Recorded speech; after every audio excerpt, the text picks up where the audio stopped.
আবার আমিই দোষী, দেখেছো? আবার এই আমিই দোষী। কেউ তোমাকে দোষ দিচ্ছে না মোস্তফা, তুমি ঠিক কাজটাই করেছো। অবশ্যই আমি চাইনি ফলাফলটা এমন কিছু হোক। এরপর কি হবে আমি জানি না। বাবা ভাইকে একদম ক্ষমা করবে না। সদরুদ্দিন খুব বিপজ্জনক মানুষ আয়েশা। দেখো, আমি জানি ও তোমার ভাই, কিন্তু সে সত্যিই বিপজ্জনক। আমাদের জীবনে কি স্বাভাবিক মানুষ আছে? সে আমাকে আরো ঘৃণা করবে, ভাববে এটা আমি ইচ্ছা করে করেছি।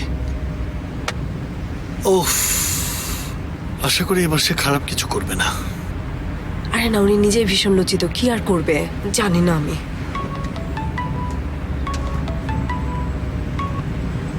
সিনান, হ্যালো বাবা, কেমন আছো? ভালো আছি বাবা। তুমি কি এখনো কনসার্টের কাজ করছো? হ্যাঁ, গত রাতে একটু কাজ করেছি, কিন্তু মনে হয় ফেল করব। না বাবা, তোমার ভয় পাওয়ার একদমই দরকার নেই, ঠিক আছে? শোনো, আমি বাসায় আসছি, তারপর আমরা দুজনে মিলে সকাল পর্যন্ত কাজ করব। তাহলেই দেখবে আমাদের শো দারুণ হবে, ঠিক আছে? আমার মনে হয় তোমার আসা উচিত বাবা। মা অদ্ভুত আচরণ করছে। কেন, কি হয়েছে আবার? বাবা, আয়শা আন্টির ভাই এখানে এসেছে। ওয়েট ওয়েট ওয়েট, তুমি এসব কি বলছো সিনান? মানে কি? কি হয়েছে? ওরা খুব কাছাকাছি আছে বাবা। মার আচরণও ভালো লাগছে না। কিভাবে খুব কাছাকাছি? মানে কি বলতে চাচ্ছ? ওদের মধ্যে কিছু আছে নাকি? বাবা, তুমি বাসায় এসেই দেখো না। ঠিক আছে, আমি আসছি। কি হয়েছে? সদরুদ্দিন রেবেকার বাড়িতে আছে। কি? কেন? কেন কেন?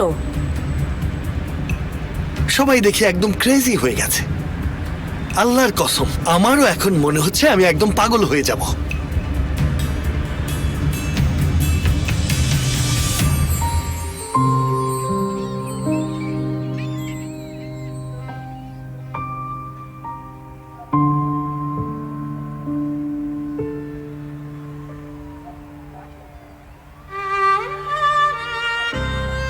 এই যে আঙ্কেল, একটু শুনবেন?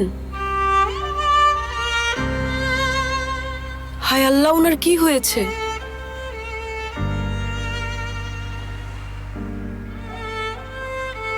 শুভ সন্ধ্যা কর্নেল আঙ্কেল।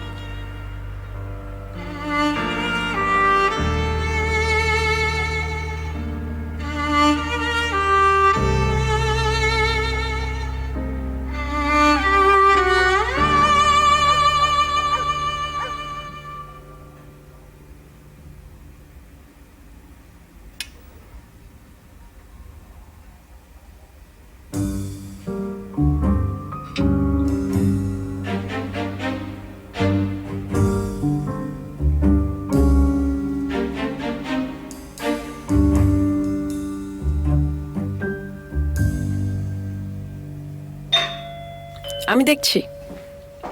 এই অসময়ে বাসায় আবার কে আসলো? বুঝলাম না, এখানে এসব কি হচ্ছে? ওয়েলকাম। কিছুই না, আমরা খাচ্ছি। ভাই, আমরা কি একটু কথা বলতে পারি? তোমার সাথে আমার কথা বলার কিছু নেই। সবই তো তুমি করেছো সদরুদ্দিন, এখন আমার এক্স ওয়াইফের সাথেও ফ্লার্ট করছো? মুখ সামলে কথা বলো। এটা আবার কেমন কথা? ফ্লার্ট করছে মানে? শোনো, ও আমার গেস্ট, তাই এসেছে।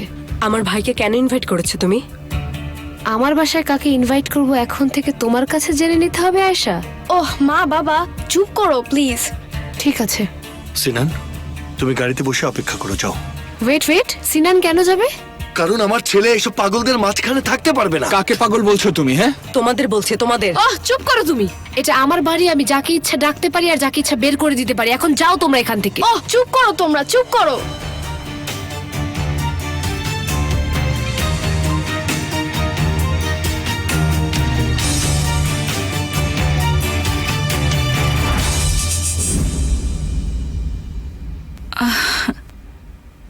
এটা কি অনেক বেশি এক্সপেন্সিভ জায়গা?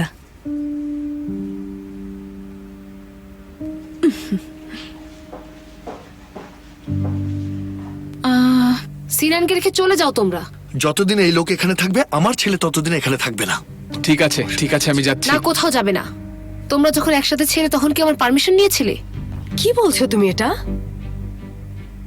তুমি শুধুমাত্র মোস্তফার উপর রাগের বশে এটা করছো। ফালতু কথা বলো না, কি বলছো এসব? তোমার জন্য আমার আজ খুব খারাপ লাগছে।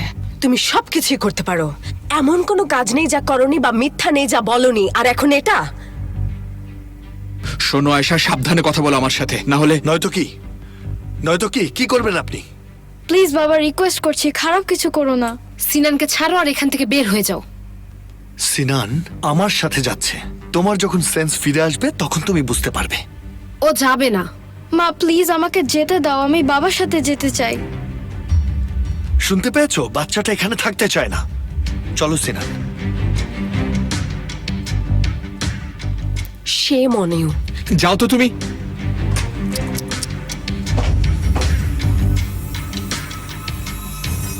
ও আল্লাহ, আমি পাগল হয়ে যাব। ও আমার লাইফে কখনো শান্তিও দিবে না। এটা মনে হয় তেমন একটা ভালো আইডিয়া ছিল না, আসলে আমার চলে যাওয়া উচিত। না, তুমি কোথাও যাবে না। এর সাথে তোমার কোনো সম্পর্ক নেই, এটা আমাদের প্রতিদিনের ব্যাপার, এতে অভ্যস্ত আমরা। আমার কারণে তুমি তোমার ছেলেকে হারালে। এতে তোমার কি আসা যায় বলো? সিনানকে আমার কাছ থেকে কেউ কেড়ে নিতে পারবে না। না না, আমি বরং যাই। তোমাকে থাকতে বলেছি, কথা বাড়াচ্ছ কেন?